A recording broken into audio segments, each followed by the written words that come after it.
नमस्कार दोस्तों, मैं हूं आपका पवन के वर्मा और आप देखना शुरू कर चुके हैं द हिमालयवीज टीम के साथ आपकी कहानी कार्यक्रम। तो आज है रविवार यानी कि एक नई कहानी का इतवार। तो आज हम आपके बीच लेकर आ रहे हैं एक कहानी जिसे लिखा है पुष्पा कुमारी पुष्प जी ने। पुष्पा कुमारी जी पुणे महाराष्ट्र से संबंध रखती हैं और कहानियां लिखती हैं। और इनकी यहाँ जो आज की कहानी इन्होंने लिखकर हमें भेजी है वो है वारिस। तो चलिए बढ़ते हैं आज की कहानी की तरफ। वारिस। आप किसी को ढूंढ रहे हैं क्या? हाँ, वो जो यहाँ रहते थे। किस जमाने की बातें कर रहे हैं आप?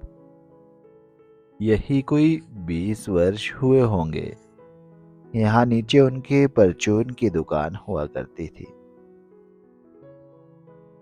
वह अधेड़ उम्र की महिला यूं बताने लगी मानो यह कल की ही बात हो।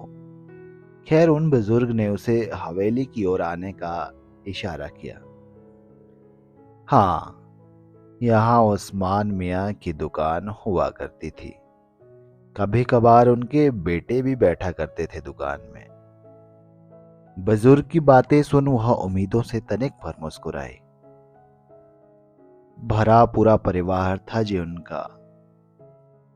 और तब इस इलाके में ऐसा कोई घर नहीं था जिसकी बहू बेटियां उनकी अम्मी से अपने दुपट्टे में गोटा लगवाने ना आती हो। लेकिन अब यहाँ कोई नहीं रहता। क्यों? उनके साथ एक हादसा हो गया था। कब? क्या हुआ था उनके साथ? उसने अपने दुपट्टे के किनारों पर चढ़े गोटे को मुट्ठी में भींच लिया। उनकी बेटी किसी गैर बिरादरी वाले के इश्क में पड़कर घर से भाग गई थी और सजा उन्हें भुगतनी पड़ी। सजा? कैसी सजा? बिरादरी ने उन्हें परिवार सहित यह इलाका छोड़कर कहीं और चले जाने का फरमान सुना दिया था। लेकिन बुजुर्ग बताते बताते चुप हो गया। लेकिन क्या? मेरे लाख समझाने और अल्लाह पर यकीन दिलाने के बावजूद उस्मान मियाँ यह सदमा बर्दाश्त न कर सके और पूरे परिवार के साथ उन्होंने जहर खाकर इस घर में खुदकुशी कर ली। हेरा, खुदकुशी? इस शब्द पर वह यकीन ना कर सकी। अल्लाह को शायद यही मंजूर होगा। आप उन्हीं से मिलने आई थी ना? मैं उन्हें एक खत पहुंचाने आई थी। अपने आंसुओं पर काबू पाने का असफल प्रयास करती खुद को संभाल वो वहां जाने को हुए। खत? कैसा खत? उनकी बेटी का खत। थोड़ी देर के लिए उन दोनों के बीच एक सन्नाटा सा छाया। उस्मान मियाँ मेरे अच्छे दोस्त थे। अगर आपको ऐतराज ना तो हो तो वह खत आप मुझे दे सकती हैं। असल में मुझसे वह खत खो गया। मैं तो बस उन्हें उनकी बेटी के विषय में कुछ बताने आई थी, लेकिन आप वह बात बेहिचक मुझे बता सकती है। यकीन मानिए, यह राज हम दोनों के बीच ही रहेगा। नहीं, मैं आपको नहीं बता सकती। क्यों? क्या अपने अब्बू की तरह तुम्हारा यकीन मुझसे भी उठ गया नूरी? अपने नाम के साथ उन बुजुर्ग आंखों में छलक आई अपनेपन से डूबने से वो खुद को रोक नहीं पाई। आपने मुझे पहचान लिया चाचा? मैंने तो तुम्हें देखते ही पहचान लिया था, लेकिन तुम वक्त रहते क्यों नहीं लौटी नूरी? मैं मजबूर थी चाचा। उसने बुजुर्ग का हाथ थाम अपनी मजबूरी का यकीन दिलाने की कोशिश की। इश्क में इंसान मजबूत हो जाता है। तुम मजबूर कैसे हो गए? मैं अपनी अम्मी के कुछ गहने ले उसके साथ यह शहर छोड़ ट्रेन से मुंबई जा रही थी, लेकिन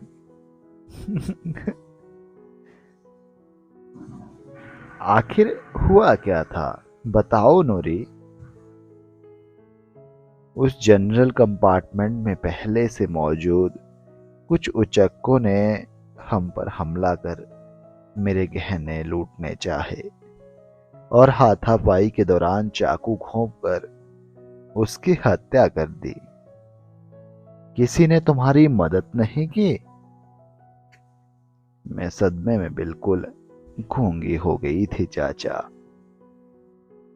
वह रो रो कर अपनी आप बीती बताती रही और वो बुजुर्ग सन्नाटे में कहीं खो गया।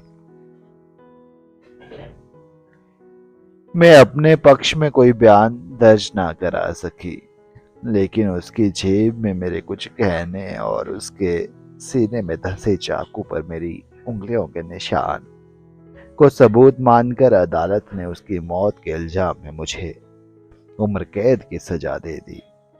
उम्र कैद? बुजुर्ग को मानो यकीन ही नहीं हुआ। हाँ चाचा, पूरे 20 वर्ष बाद जेल से बाहर आई तो मेरे पास अपना बस एक ही पता था, जो अब वीरान पड़ा है। खंडहर बन चुके अपने अब्बू की हवेली निहारती नूरी आंसुओं से तर बतर अपने बेनूर हो चुके चेहरे को अपनी मम्मी के हाथों गोटा जड़े दुपट्टे से पोंछती खुद से सवाल करती रही, अब कहाँ जाऊं मैं? तुम्हारे वालिद का एक खत मैंने वर्षों से संभाल कर रखा है।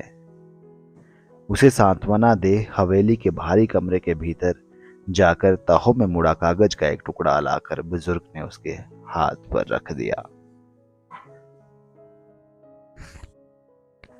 पुरानी डायरी के एक पन्ने पर चंद शब्दों में लिखा वह खत, पर वो कहीं घुटनों के बल जमीन पर बैठ निशब्द आसमां की ओर टकटकी बांध निहारती मानो पश्चाताप करने लगी।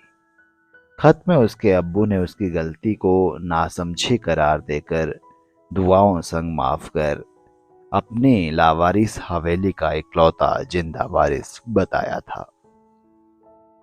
जिंदा वारिस बतलाया था। तो बस ये थी हमारी आज की कहानी। आपको कैसी लगी हमें कमेंट बॉक्स के माध्यम से ज़रूर बताएं और अपने सुझाव हम तक ज़रूर प्रेषित करें। और यदि आप भी कहानी लिखते हैं या सुनने का शौक रखते हैं तो हमसे जुड़े रहें, और आपके पास भी कोई ऐसी कहानी है तो हम तक ज़रूर भेजें।